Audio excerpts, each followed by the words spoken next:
Today in the wood yard, I've got a truck, I've got wood. The wood's going in the truck. We've got deliveries. Here we go.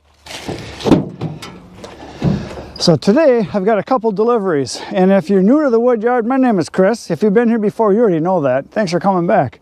So I've got wood here. I got a customer that wants a face cord or a third of a cord of oak. So I'm going to take it from this pile, we're going to put it in the truck, we're going to fill it up, it's going to chuck it in, and then we're going to go deliver it. And then I got one more delivery after that, and I think that guy wants ash if I remember right. So we're going to fill it up. So today, it's kind of at the end of the day already. I only have these couple deliveries for today, but I want to get them done before it gets dark out. And my second delivery, the guy said he has to work until 5, but I'm going to try to be there before 5 because it gets dark out around 4:30. So I'm going to go a little bit early, just in case he gets there early, so I can get it unloaded before it's pitch black out. Because it's kind of a pain delivering wood in the dark, especially if you're going to a new place, which this is. And I quit doing deliveries for people that want large amounts, like say a face cord, not a face cord, if they want 2 face cords or a full cord, if it's going to be something where I need to use the dump trailer. And the reason is I've gone to a couple places in the dark, especially if it's out in the country and it's dark, and I have to go down a winding blacktop driveway with no lights, backing the trailer up. It's really not a fun thing to do. So I just won't schedule anybody anymore after about 4:30 for a delivery where they want a full cord or a larger amount like that, because it's just a pain in the butt when you have to try to back up and you can't see anything. And as many times as I've told people, please, stand behind where I am on the left-hand side and guide me, tell me what to do, tell me if I need to go back more, tell me if I need to stop. They just usually stand there and look at you like it's hard. Because a lot of people don't know how to guide a trailer. I'm sure some of you have had that same experience with people that they never know where to stand. They're always in the bad spot, your blind spot. You don't know if you're running them over or what. They're just not where they need to be. So you kind of got to educate some people as far as where they need to stand if you're doing that. So anyway, we're going to get this chuck down here. We're going to speed things up right now.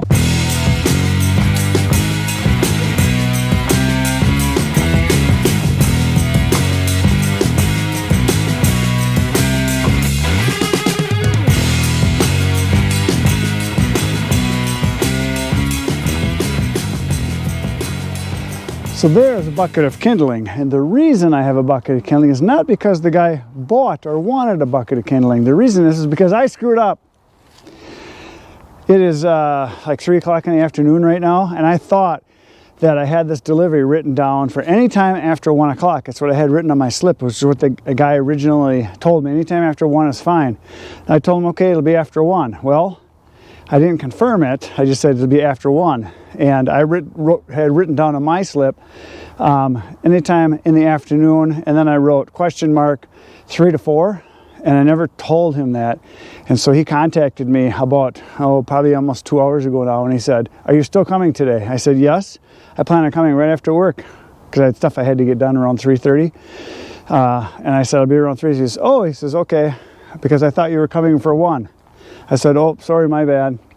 I must have written it down wrong. So what I wrote on there is anytime in the afternoon after 1, and then he assumed 1 o'clock. It's kind of my fault. I didn't take care of it. So I'm bringing him this bucket of kindling. I want to give that to him as a peace offering and just say, yeah, I didn't clarify it as well as I should have, and hopefully that'll make him happy. He said there's no problem. He's at home anyway, but that's one of the things I do with my kindling. Obviously giving it to really good customers that buy a lot, or as a peace offering when I'm either a little bit late or I get confused in my time, which rarely happens. I really try to be on time all the time. So now I'm going to text him before I leave. I'm going to say, I'm on my way with your wood. I'll be there in 5 minutes. And I'm going to give him the bucket of kindling. So there it is. There's the load of oak. It is in, and we're ready to go down the road.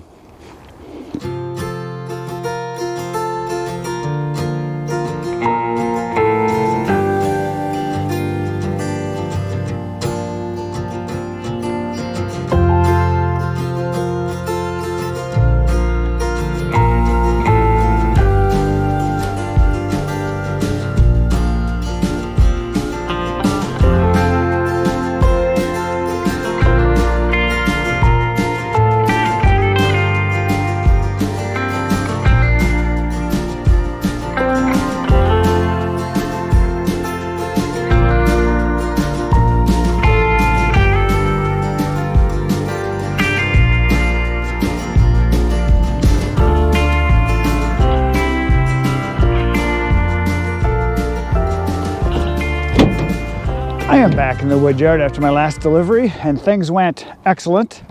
The guy was totally understanding. He just said, yeah, I kind of thought it was 1 o'clock, but that's what I had written down. But he said, I remember you saying it was going to be after 1. I said, yeah, that's no big deal. I said, I should have confirmed, let you know, but I brought him the bucket of kindling. He's a past customer. He's retired now. He says, I got all the time in the world anyway. I was just worried. So I thought maybe something was wrong that you couldn't be here on time. That's why he texted me. So no problem at all. So yeah, he saw what I did there. I bring the wood to the back, and a lot of people will do that. If I can back into the garage, I tell them I'll get as close as I can to your wood rack. And what works really nice is as I said on the tailgate, you just stack it right into the rack instead of me just throwing it onto the ground and then you stacking it later. And that happens a lot. A lot of people really appreciate the fact that I'll drive into their garage, because I would imagine some people that deliver wood can't because they have trailers that won't fit, and they'll just dump it in the driveway and go. Because he told me, so yeah, the last guy that delivered wood a few years ago, he's been buying wood from me for like 3 or 4 years now. He said the last guy I used to buy wood from, he would just back into the driveway, dump it, and drive away. And I said, yeah, it's kind of nice being able to just put it right in the rack. He says, yeah, he said, it really is. He said, I appreciate it. So I gave him the bucket of kindling. He was all happy with it. He said, that is awesome. He said he will put it to good use. And so we talked deer hunting and all that good stuff like that. And so it was pretty good. So the next order I have is right here. It is for face cord of ash, which is what this is. And it's going to go in the truck. Right now I'm going to start chucking. And we'll get this loaded and we'll go deliver that. Here comes one of my jets again flying over.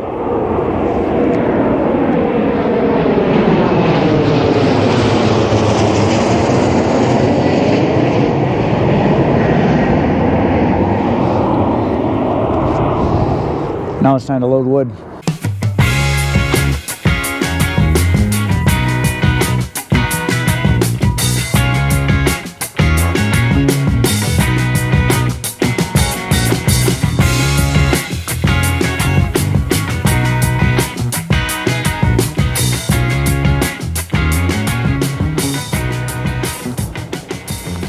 There it is, another beautiful load of wood ready to go down the road. Now this ash right here was cut not last spring, the spring before. So as you know, if you sell wood or if you cut wood, you burn wood, ash is generally, when you cut it green, when it's fresh cut, is in the high 20s percentile for moisture content, like, 26, 28, somewhere in there. It's always below 30, at least all the stuff I've ever tested. And when you cut it and split it within, oh boy, it's a matter of like a month or two, it's down below 20. It's like, 19, 18%. It's dries real fast. This stuff is 1.5 years old. So, and it's been off the ground, on runners here, it was on stringers, and it's been covered. So do you think it's dry? I'm gonna get my moisture meter, I'm gonna test it, because I'm curious, because it's that old. It's gotta be, I'm just gonna guess, it's gonna be like 11, 12, I don't know. Let's get the moisture meter and do a test. Okay, so I got this piece here that I just pulled out. It's a piece I just got from this pile right here. I pulled it right from the middle, or pile of where it was the middle. I got my axe, I popped it in half. So you can see this is the weathered side. This was actually in the pile, and that's a nice, clean, fresh split right there. So I'm gonna check it with the moisture meter, see what it says on the inside. Oh, look at that, 15%, higher than I thought. Now we'll check on the ends here and see what it says. And it says 13%. And I'm going to check it on this outside edge here. And it's 11, 12%. So there you go. 1.5 years old, and it's still 15%. So there you go. Another jet flew over. I had to wait for it to go over so I could continue talking, because it's usually so loud when they go over, I can't even hear what I'm saying. So the jet's gone, now I can talk. Now, there are some people that will say, oh, you can take wood, from the woods if it's a dead tree, and you can cut it, and split it and sell it right away just because it's dead. No, you can't. Yes, you might have some small branches. The very outside might be dry.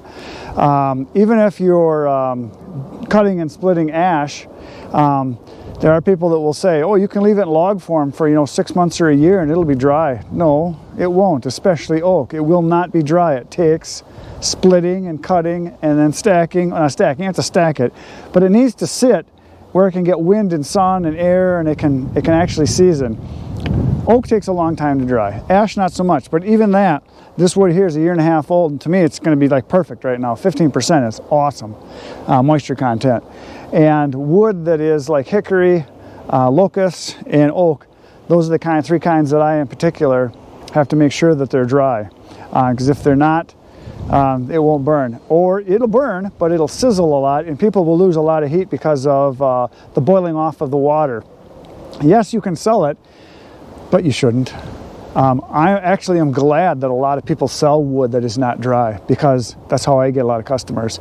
People will buy wood and they can't get it to burn. Then they call me and they'll ask, is it dry? Is it fully seasoned? Is it 1 year old? Has it been split? Has it been stacked? Is it covered? They'll ask all those questions, and I know they're asking because they've had bad wood. And I'll ask them, did you have some bad stuff that won't burn? And they're like, yeah, we got a load, we can't get it to burn.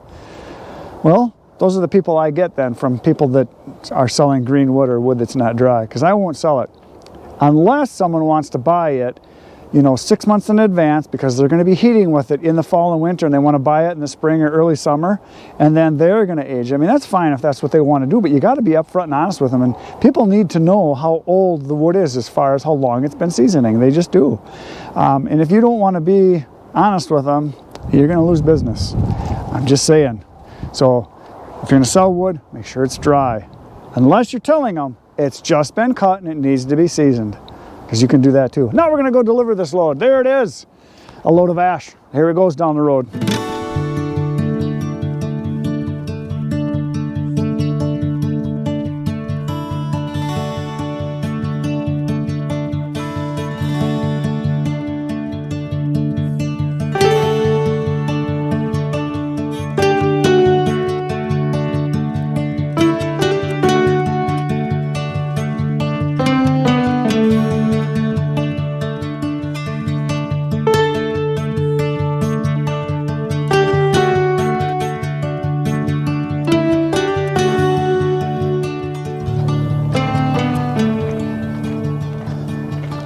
I'm back in the wood yard. It got dark while I was gone, and this delivery I just did, you saw I backed right into his garage. We went right to his racks, and while I put it to the back again, he stacked it. So just like the other delivery today. So that's really nice to be able to do that for people. Now, the thing I was talking about before I went and did this delivery about dry wood, this is a prime example. I would not have got this guy for a customer if it wasn't for someone else giving him poor quality, wet, green wood.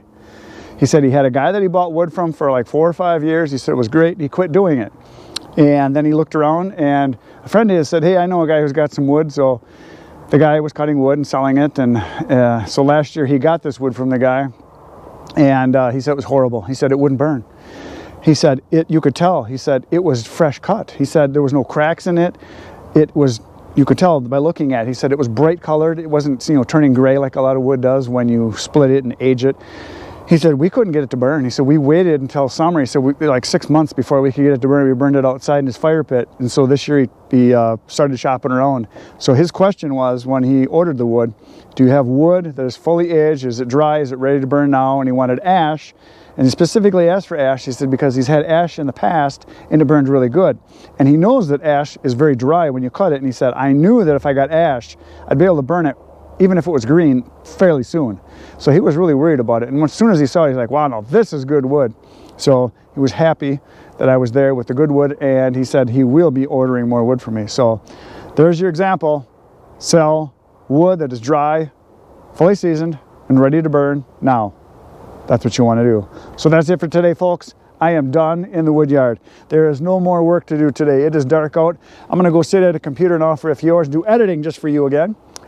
Between now and tomorrow, when you come back, because I'll be here, you should be here, get outside, get cutting. Good night, Irene.